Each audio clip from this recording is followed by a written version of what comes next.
Alors le Food Lab, c'est un espace qui est au sein de Volume, qui est lui-même un espace de coworking. Donc c'est un laboratoire culinaire qui est constitué de deux entités, à la fois d'une cuisine professionnelle et d'un espace bistrot.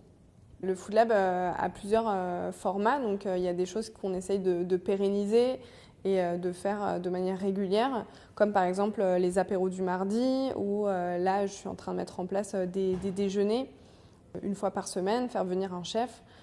différent qui cuisine pour les coworkers, mais aussi pour des gens de l'extérieur. Donc là, c'est vraiment des moments d'expérimentation aussi où les chefs peuvent venir tester leurs nouvelles recettes ou tester des nouvelles formules auprès du public. Donc c'est vraiment un moment, oui, on veut vraiment mettre en avant l'expérimentation et le fait de aussi soutenir des jeunes entreprises ou des jeunes initiatives. Donc on est mardi, donc c'est un apéro, c'est ouvert à tout le monde et on accueille Mamie Foodies qui est une jeune start-up qui travaille avec des personnes âgées. Notre volonté était de faire redécouvrir le savoir-faire culinaire des grands-mères, puisque comme tout un chacun, on a souvent un vrai souvenir très fort attaché à la cuisine de nos grands-parents, traditionnelle et pleine de saveurs. Et donc on s'est dit qu'on allait aller chercher des grands-parents qui adorent cuisiner et qu'on allait proposer leur cuisine en dehors du cercle familial à d'autres personnes. Et donc c'est comme ça qu'on a commencé à créer une communauté de grand-mères et on les faisait participer à des événements culinaires. On a fait un premier événement qui s'appelait Mamie fait de la street food en octobre 2014 et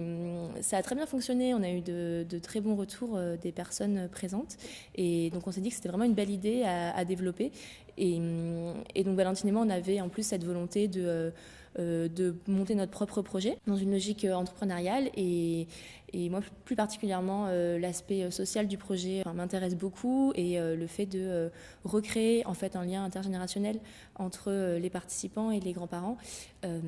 c'est une de nos priorités et on pense que via la cuisine c'est un moyen tout à fait efficace de le faire. Et après, il y a également un argument financier pour certaines d'entre elles qui ont parfois une petite retraite, de gagner un complément de revenus via cette activité. Du coup, c'est vrai que de pouvoir cuisiner dans ce Food Lab, c'est un vrai avantage pour nous, puisque pour l'instant, on se déplace encore entre plusieurs cuisines professionnelles pour réaliser nos événements.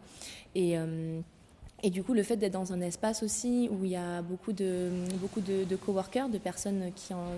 sont des entrepreneurs, c'est un public très intéressant pour nous, qui est sensible à notre projet et qui est sensible aux valeurs qu'on transmet. Et plus globalement, c'est l'occasion de faire connaître du coup ce soir la cuisine martiniquaise, puisqu'il y a également un aspect interculturel dans notre projet, puisqu'on travaille avec des grands-mères venues un peu des quatre coins du monde.